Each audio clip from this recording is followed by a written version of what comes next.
There's one Seinfeld episode that changed the way I think about sales forever. George and Jerry are sitting in the cafe, and George, he is overweight. He can't keep a job. He can't get a girlfriend. Life isn't going his way. And he says to Jerry, it seems like every instinct I have, whether it be what to eat or what to wear, is completely wrong. And so Jerry says to him, well, if every instinct you have is wrong, then the opposite must be right. George jokingly says, yeah, I guess you're right. But then he goes and tries it. So there's an attractive lady in the cafe, and instead of George going up and trying his usual routine of lies, he goes up to her, and his opening line is, hi, my name is George. I'm unemployed and I live with my parents. And she automatically falls for him. And then he has an interview with the New York Yankees, and he tells the owner of the New York Yankees exactly what he thinks about him, which is not very good stuff. He tells him right to his face, and he gets hired on the spot. And you're probably thinking, what does this opposite and what does a Seinfeld TV show have to do with building a coaching business? Well, I see the exact same thing in the coaching industry, because I see everybody trying the same things they've been taught from sometimes the same people, and it's been passed down and down and down, and people are not getting the results. So if everything they're doing is wrong, well, then the opposite must be right. Let me tell you how most sales processes go, and I guarantee you've seen it. People will have the same type of content, go to the same calendar questions. People show up on a call and they're greeted in the same way, with the same questions, with the same agenda. And some of that stuff may have worked, and it may have worked well. But what's happened is somebody's learned this from a guru, who's learned from another guru, who's learned from another guru. So the thing that worked well and was very effective is no longer effective because the market has gotten wise to it. And so while the underlying principles might work, everybody realizes when they come to these calls, they realize they're there to be sold. And absolutely, you're there to sell and make a sale. However, people don't like to be sold, but guess what they do like? They like to buy. And ironically, the harder you try, the less you actually sell. I've seen it with myself. I've seen it with my own clients as well. The less hard we try to actually push for the sale, the more people buy. But there's a way you have to do it. You can't just sit there and not try at all. There's specific levers you have to pull. And so what I'm going to do is I'm going to show you why it works and exactly how to do it. How exactly do you do the opposite like George, you might be asking, in your industry? Well, let's look at a dentist or a dermatologist. A dentist or a dermatologist doesn't need to go through this elaborate sales process. They don't want to try any trickery, and they don't need to play any games. They don't need to say things like, on a scale of 1 to 10, how painful is it not having the smile you always wanted? Can you imagine if they said that? Or like a dermatologist selling a scar removal laser therapy like CO2 or Fraxel laser, they're not going to sit there and amplify the pain. Could they make some more sales by making people feel bad and releasing the pain of their scars? Perhaps, but they don't do that, and the dentist doesn't do that. They simply explain what it is, what it does, and what's the cost, and see if it's the right fit for somebody. There's no games. There's no weird hoops to jump through. There's no on a scale of 1 to 10. There's none of that kind of stuff. And what does that do? That actually builds trust. That's why people trust these people and they don't get as many or any price objections. So if you think about it, doctors, surgeons, even real estate agents, they don't handle price objections. Someone doesn't come to a surgeon and say, I really want this surgery, but no, I can't afford that. Because these things are all handled up front. A real estate agent doesn't handle an objection like, I want to buy this house, but I got burnt by a real estate agent last time. Or I want to buy this house, let's go look at them, but you know what? My wife is going to be having a child in 3 months, so let's postpone till then. They do all this stuff up front so they know it's the right person at the right time, and then they can just explain what it is, what it does, and the cost, and then move forward with the right people. And what I find is this works even better in the coaching space, because in these other industries, people know this is how this works. But in the coaching space, people are expecting all these games. They're expecting all these hoops to jump through. They're expecting all this on a scale of 1 to 10. So when you're actually just straight up with people and you don't do this, it stands out. You become different. You become unique. I can already hear what you're thinking, but don't I need to learn sales, Kay? Yeah, you do need to learn sales. Sales is still very, very important. But we're not talking about the old school type of sales. We're not talking about trying to sell to the person who doesn't need it or doesn't want it, can't benefit from it, or can't afford it. Sales is very ethical when done right. You're trying to take the right person who has a problem that you can solve, and you're trying to close them on that. That's what you're trying to do. You're not trying to bamboozle anybody into anything they don't need or don't want. So while you're doing the sales, while you do want to learn sales techniques and strategies, I think the most important thing, or two most important things, pre-qualify so you know you are talking to the person who wants it and is able and willing to invest in it. And once you have them on a call or in a DM sales conversation, just make them feel safe. Because when they come to the sales conversation, they are expecting to be hard closed. They are expecting things like that. And that's why people don't show up to calls. That's why people show up there with their guard up. But when you just be straight up transparent, you don't make it all about you. You make it about them. So what brings you to the call today? So tell me what's going on in your life right now. Like really open up and get them to open up and just have that conversation and just act like a trusted advisor where you can see where you can help them. When you do this, something interesting happens. You know, I said their guard is up on sales calls. Well, their guard drops. They open up. They be a bit more vulnerable. They be a bit more transparent. They tell you actually about their situation. They don't do this when their guard is up. When their guard drops, that's when they open up. And that gives you so much intel because now you can see if you can even genuinely help. If their guard's up and they don't even open up about these things, how can you see if you can even help? So you need to know the exact situation they're in, and you can only do that by them opening up, which can only happen by them dropping their guard, which can only happen by you being different and not just trying to be a hardcore sales closer, bro. And the interesting thing here is then once they've done that, you can see if you can help. And because you've done the pre-qualification, you don't need to do objection handling.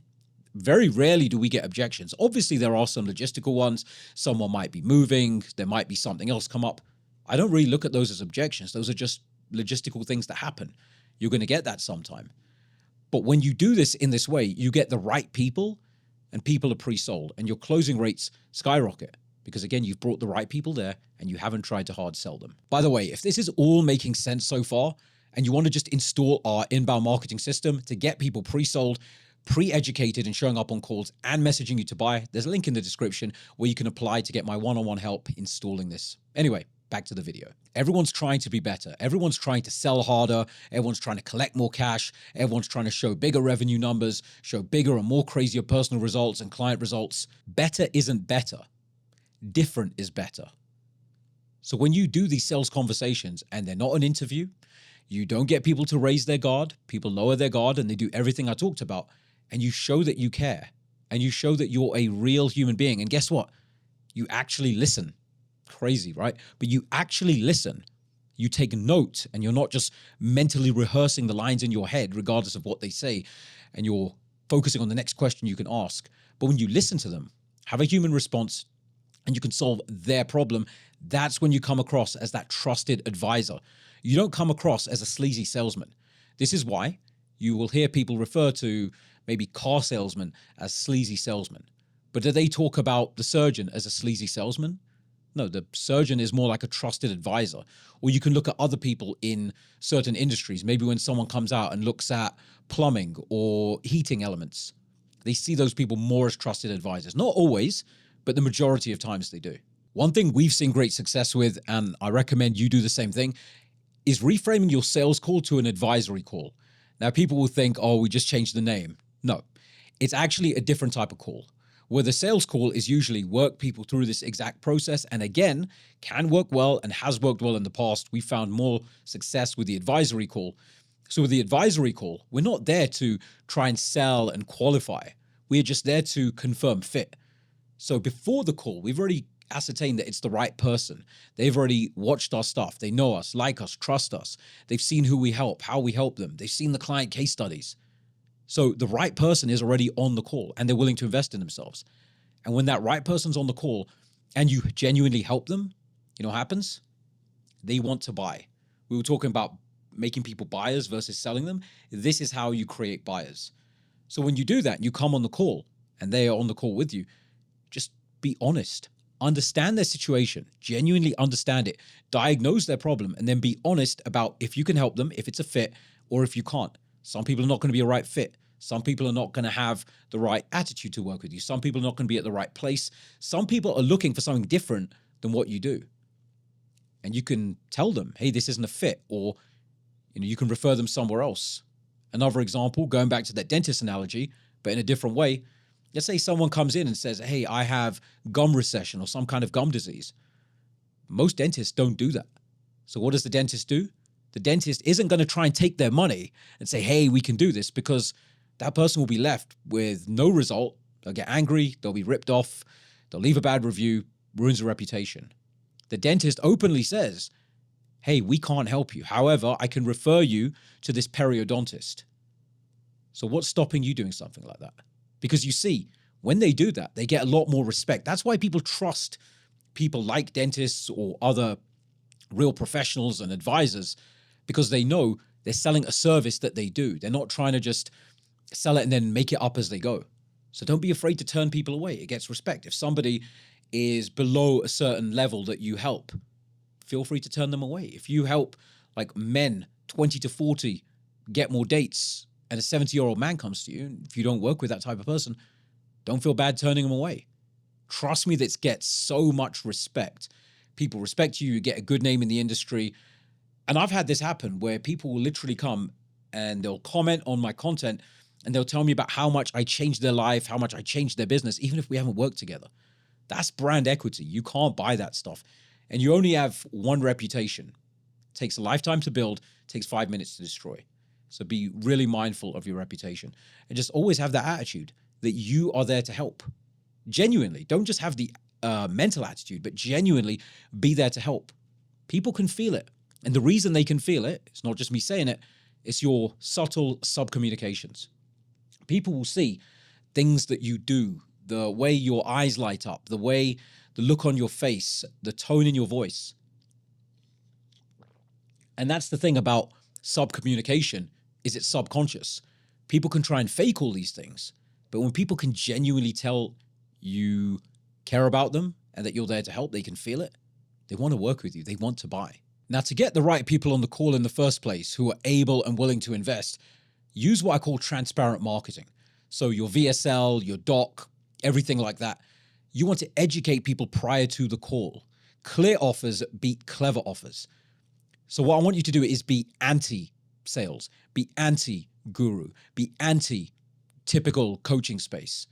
So the strategies, you can show that beforehand. The case studies, show that beforehand. The results, show that beforehand. Your price range, show that beforehand. So that when someone comes on the call, they don't feel bamboozled. That's why they tense up and they say, I need to think about it.